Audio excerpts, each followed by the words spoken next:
Kia ora, ko whasmatahu, nā mai ki te whare, welcome to the House. Parliament's Scrutiny Weeks always involve a sudden glut of oversight to follow. It's enough to sate even the keenest political junkie. But the apparent feast is but a glimpse of the vast underlying picture. Oversight of government involves a cascade of diminishing attention. Last time I was here at the annual review was 5 days into my time as the Commissioner of Police. Well, it's been a big year, frankly.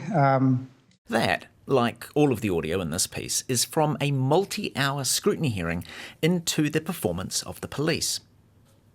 First, the basics. Scrutiny Week is a biannual parliamentary event. What's being scrutinised is the government, not just the cabinet, but all of the various aspects and arms of the machinery that they run or fund. The two annual Scrutiny Weeks are different.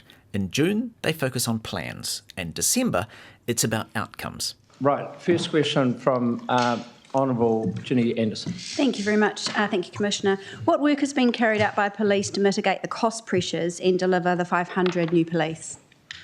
We certainly started a year ago with a lot of our cost-saving initiatives. In fact, even one of the first... The cascade of diminishing attention is not about things being hidden. It's just inevitable.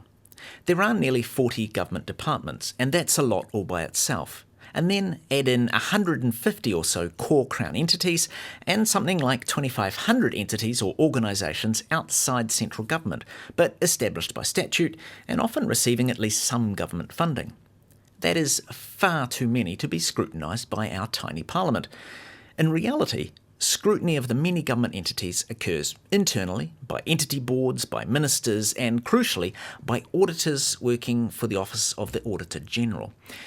Highlights filter through to Parliament via annual reports. In your annual report, there's been a decline when people are asked, the general public, do you agree that police are effectively responding to serious crime? Right. That's dropped in your annual report over the past couple of years. Right. Do you think there's a link between that decrease and the fact that there are fewer police per population in New Zealand? It's interesting. A lot of the feedback that I've had throughout the year, given our emphasis on beat patrols and visibility, is that, in fact... For these Scrutiny Weeks, select committees choose who to focus on. The big departments get hearings every year, but the small and inconsequential are very occasionally called upon.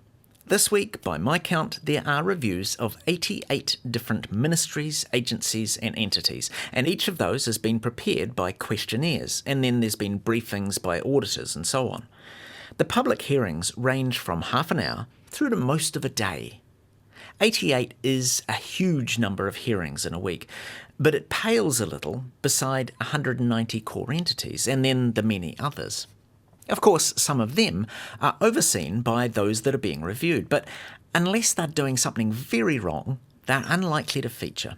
Because a lot of your comments this morning, you've been saying you can't paint 15,000 officers with the same brush. Yeah. Systemic bias and racism is not saying every police officer is racist. Yeah. It's saying that the structures and the rules, for example, the use of discretion, look at the way that is used between Pākehā and Māori cannabis possession charges.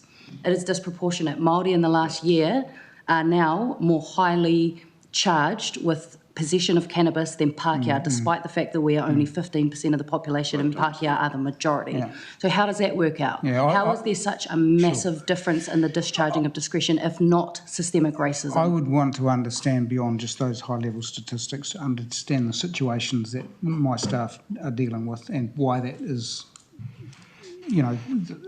what you're explaining there. The diminishing attention really kicks in at the final hurdle, media coverage.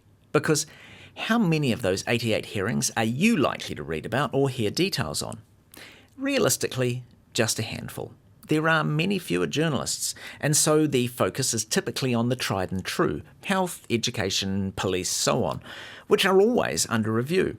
Plus, anything that's been in the news recently, if there's a relevant hearing on offer. Maybe a few dozen stories, which will focus on just a few sentences from only a few hearings into just a sample of the wider apparatus of government. And if you want more, you'll have to go to the source and watch the hearings yourself via the Parliament website. It will only take your entire Christmas holiday. You've been listening to The House. It's a whakarongo koe ki te whare. This program is produced with funding from Parliament's Office of the Clerk. Matawa.